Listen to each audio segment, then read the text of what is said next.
Olá, pessoal! Devido à antecipação do recesso de final de ano de 2013, a gente não exibiu o último penúltimas do ano. Mas fica tranquilo, porque agora você vai poder conferir o primeiro penúltimas do ano de 2014.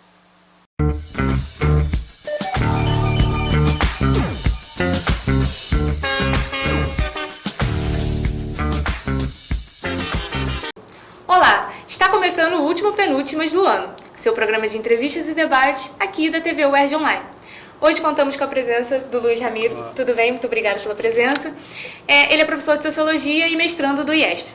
Bom, a gente vai começar falando sobre uma cena que chocou o Brasil, de brigas entre torcidas, entre o Vasco e o Atlético Paranaense. Não é algo comum, mas chocou pelas cenas de brutalidade que foram presenciadas. Confira o vídeo. Olha o que está acontecendo.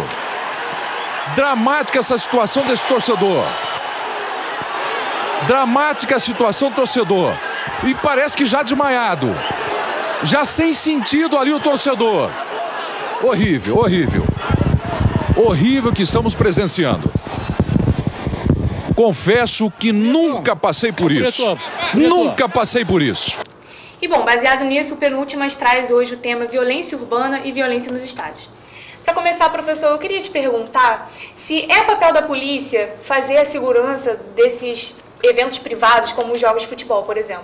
Sim. Antes de responder diretamente a tua pergunta, eu acho interessante o que aconteceu em Joinville, porque é um complexo que você consegue avaliar todos os atores e os papéis ali dentro. Então, você tem os clubes, os jogadores, as torcidas organizadas, as instituições públicas, a polícia, e o próprio organizador do jogo em si, o delegado do evento e o juiz. E, claro, também exteriormente a mídia e todo mundo participando. E é impressionante como, na verdade, todo mundo atuou dentro da quase como foi conivente com aquela violência, banalizando. Então, eu até estava assistindo o jogo, quando eu vi aquilo, eu liguei a televisão, e depois, por uma hora depois, eu voltei, e o jogo tinha recomeçado, e eu imaginei que isso nunca ia acontecer. Ou seja, na verdade, todos foram coniventes, inclusive, mais talvez o próprio Atlético Paranaense, que não se responsabilizou exatamente sobre a segurança. E o que é mais interessante é que todos os comentários esportivos, a maioria deles focavam nessa tua pergunta, colocavam, mas o policiamento, inclusive o próprio presidente Dilma, o policiamento deveria ter acontecido. Eu achei muito correta a decisão do Ministério Público de Santa Catarina, porque um evento de futebol é um evento privado, não importa que tenha público enorme lá, como, não sei, o Rock in Rio, esses grandes eventos, não tem polícia lá dentro. É uma situação assim, eu não gosto de futebol, eu sou um cidadão com os meus deveres, pago os meus impostos. Na minha comunidade, todo o efetivo policial vai para um estádio de futebol, que congrega uma grande reunião de pessoas. E aí o meu bairro fica despoliciado por conta de um evento privado em que os lucros são grandes, os salários são muito bem pagos, inclusive na situação que você colocou do Atlético Paranaense do Vasco, o policiamento, apesar de não acontecer, a segurança privada orientou o Atlético Paranaense a ter um efetivo maior. Eles sabiam o que estava acontecendo. Então eu sou contra, eu acho que essa discussão não é uma discussão que acontece no Brasil. Cheguei a ver noticiários em outros países, isso é comum se colocar essa questão, porque a polícia é uma entidade pública do Estado atuando em um evento privado. E você acha que essa é um retrato da sociedade em si, ou isso é um caso isolado dentro dos estádios? Eu acho que, em geral, os pesquisadores que estudam violência nos estádios, no esporte, principalmente no caso do futebol, eles colocam uma situação de fora para dentro e o complexo interno ali do futebol, ou do estádio de futebol. Então é claro que a principal determinação de uma violência nos esportes, ela não surge eminentemente de uma torcida organizada. Há torcidas organizadas que são muito bem organizadas e não praticam esse tipo de coisa. Agora, há toda uma situação exterior que provoca isso. Claro, há uma cultura de violência, uma violência banalizada. Essas torcidas, no caso, muitas vezes são financiadas pelos clubes. Há todo um complexo que influi em relação a isso.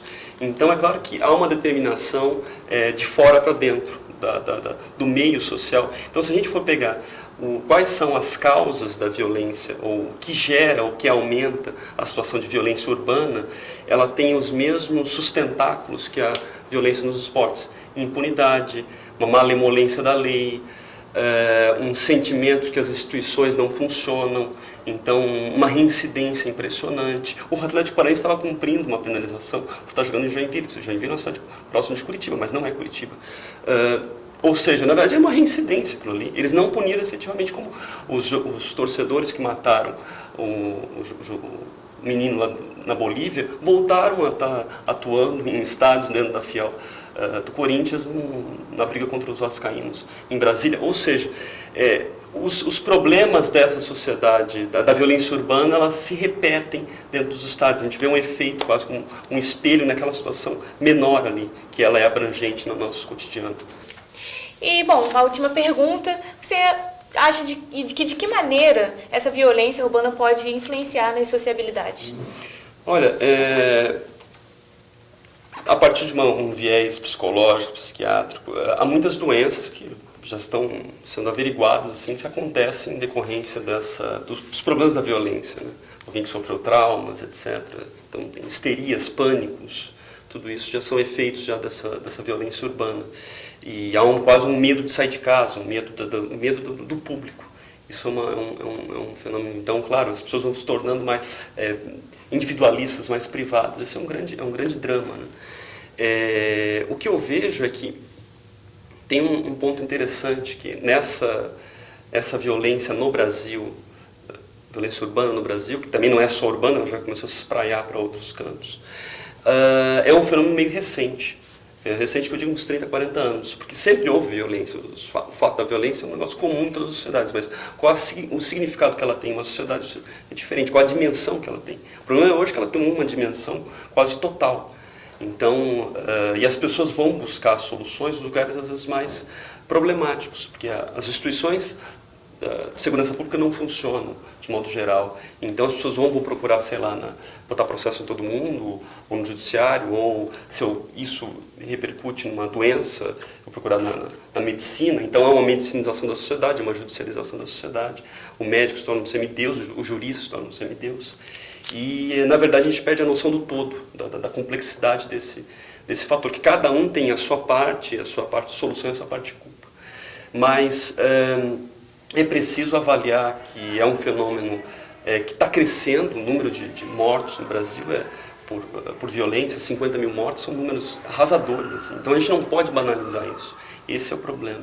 Quando a gente procura soluções meramente individuais e não olha o contexto, a gente acaba banalizando isso, naturalizando. Esse é o maior problema. Isso é que eu falei em relação a repercutir a violência na consciência individual. Porque você não tem isso vai entrando na cultura das pessoas. Então esse é um negócio, às vezes, que é geracional. Isso é o maior drama que se pode ter. Então, mais ou menos era isso. Era como, na verdade, você tem duas vertentes aí, né? Do sistema legal, tudo isso, mas que não resolve por si só, não é a letra fria da lei, e também, de um outro lado, a perspectiva cultural, a perspectiva dos costumes, como é que a gente absorve essa questão da violência, né? Então, o que eu vejo é mais ou menos isso. Quando a gente compara com outros países, a situação fica mais clara, né? Essa situação, por exemplo, de pequenos roubos, ocorre nos quase todos os países desenvolvidos ou não importa, né? Mais ricos, nas grandes cidades, é muito comum isso. Mas a situação que a gente tem aqui, de banalidade da morte, de assassinar alguém por motivos mais banais, é algo mais complicado. Claro, tem os elementos das drogas, do narcotráfico. E então, para resolver isso, na verdade, você tem que resolver todo mundo que está envolvido nisso. Por exemplo, a questão da droga, é muito complicado falar isso, mas é muito fácil você falar o problema do traficante sem olhar também o consumidor, entendeu? Então, assim, são problemas muito delicados, que às vezes ninguém quer tocar, botar o dedo na ferida, entendeu? Só que aí você vai postergando um problema e ele vai se agigantando, como nós temos hoje, e vai se espraiando para todas as dinâmicas da vida, como no caso dos esportes, que deveria ser um lazer para aplacar isso aí, mas acaba sendo contaminado também por esse elemento. Entendi. Professor, muito obrigado pela sua presença mais uma vez. E fica por aqui o Penúltimas. Até a próxima conexão.